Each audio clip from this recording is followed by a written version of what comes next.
Hey, what's up everyone? It's Joe from Gadgetry Tech, and in today's video I'm going to talk about some news headlines that kind of started from yesterday and made a big headline today, and as a result I want to talk about a few other things after that to kind of summarize and pull some of these big events together. So yesterday Sony and PlayStation announced the Portal player. It's a handheld streaming device designed to connect to your PS5.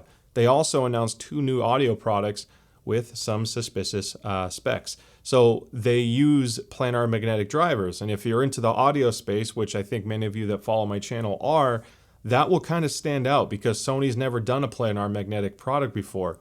There's not a lot of planar magnetic manufacturers in the game. Fast forward to today and the announcement comes out this morning that Sony Interactive Entertainment is purchasing Audeze. Now all of this starts to make sense. So what's interesting is Sony Interactive Entertainment is not Sony Electronics. This is basically their PlayStation division that purchased Audeze, not the main brand. So for now, and based off the press release that released this morning, you can expect most of this stuff to stay on the PlayStation side. I don't know what is going to trickle down to the normal Sony electronics or headphones out there.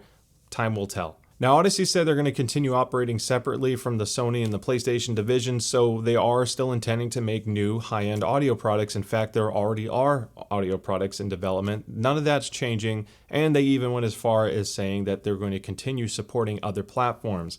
Now, that was kind of vague. Hopefully that does include Xbox in the future. I'd imagine it would because the Maxwell has been such a massive success. It'd be kind of stupid to not keep filling that market because the Xbox players want high-end audio as well. So I know this announcement is going to cause some strong emotional reactions from people out there, and that's fine. Everyone has their own opinions and attachments, especially when you get into high-end audio. I think people are more brand loyal. And some people may or may not like Sony or the PlayStation brand as well. There's passionate side on the gamer side as well. So there's going to be some strong criticism or reactions and things like that. I don't know what this is going to translate to down the road. For now, it sounds like all systems are go. And I still think this is good for Audeze in a sense that this is going to give them the capital and the overhead they need to scale. The Maxwell has been a huge success, but if anyone's been trying to buy one, you'll know that it sells out all the time. They're literally behind on orders, probably in the thousands, I'd imagine, based off pent-up demand. So it's not like they're even out of the weeds from a launch last year. So partnering with a company like Sony, or in this case, their interactive division, should help their brand down the road with making more products faster, better, more consistent, etc. So I think and hope this is going to be a good thing, but again, time will tell, so we'll see how it goes. Now, Sony did announce the PlayStation Portal yesterday, which is a $200 tablet that's basically sandwiched in between a DualSense controller. So picture your old PS5 controller that you're familiar with, put a big screen in the center of it. It's not a powerful tablet. In fact, it's not an OLED screen either. It's still LCD. But the idea is to make something cheap that connects to your local PlayStation 5 in your home, so you can stream that PlayStation 5's output to your handheld device. This isn't going to appeal to a lot of people, but for some people it will. I'll be honest, and for me it's actually kind of exciting because there's a lot of times where I go to bed, wife falls asleep early. You watch a show with your significant other, for example, and you're a little bored. So for me, I'm excited because I can do things like play a couple games of Gran Turismo and then not off to bed. I don't usually play on the go as much. So it's a narrow niche. Now, the other thing I don't like, though, is it doesn't have Bluetooth anymore. It's using a new proprietary wireless protocol, which is lossless audio. And this PlayStation Link protocol is going to support future products down the road. Now, two products were announced that are already going to utilize this, one of them being their new headphones, the Pulse Elite. They're $150, and they're using planar magnetic drivers and a retractable mic boom, which I hope... I'm not a huge fan of the design, I'm not going to lie, but we'll see what the sound quality and comfort's like. It looks similar to the Pulse, so I can see why they call it the Pulse Elite. I am not a fan of the Pulse from a comfort standpoint. It never fit me well. It's one of my most uncomfortable ones I've worn, so I really hope the new one's better. And then the InZone ones are really comfortable, but for their price point, interestingly, this is $300 and the new one's half. And with Audeze involved, it could sound significantly better. So it's going to put the higher-end InZone headsets in a tough place. Now, they also have new earbuds coming out that are $200. They're wireless.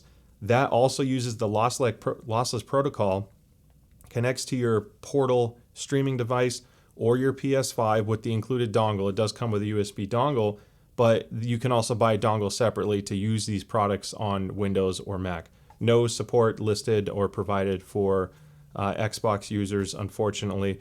Now, the Portal, the little handheld tablet, does have a 3.5 millimeter output, so it's not like you have to buy these new audio products if you do want to use your own, IEMs, which is at least some saving grace.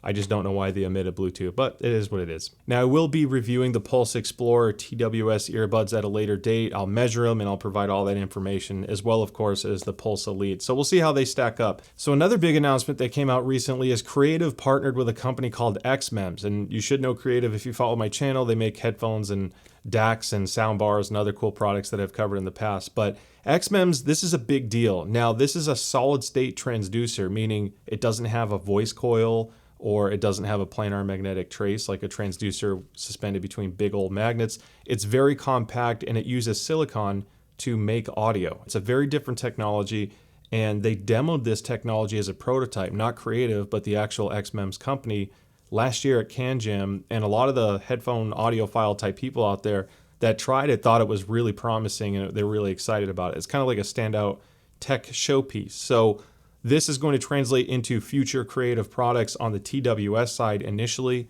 I don't know what it'll do after that, but it's pretty exciting because it provides very good sound performance from a transducer level because it's very, very fast.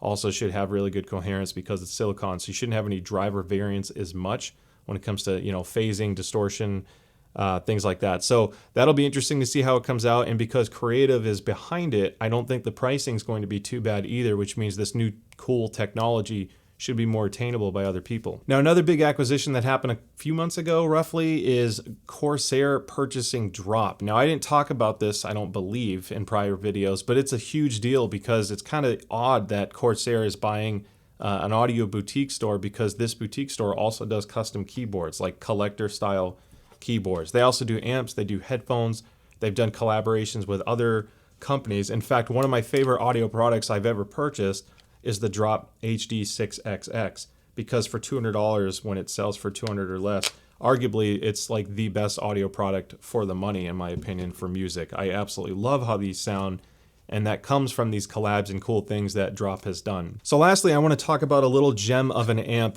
that kind of flew under the radar for a lot of people, and that's called the Nitsch Piety. I will have links in the description below on this because I never planned on really reviewing it. I kind of just selfishly bought one for myself because there was no real marketing or advertising on this. Only 1,000 units were produced originally last year. When they announced the go live date, it sold out in 3 days. All 1,000 of these were gone. And it's a special amp. I absolutely love the way this sounds. It basically started as a prototype from a shit audio product.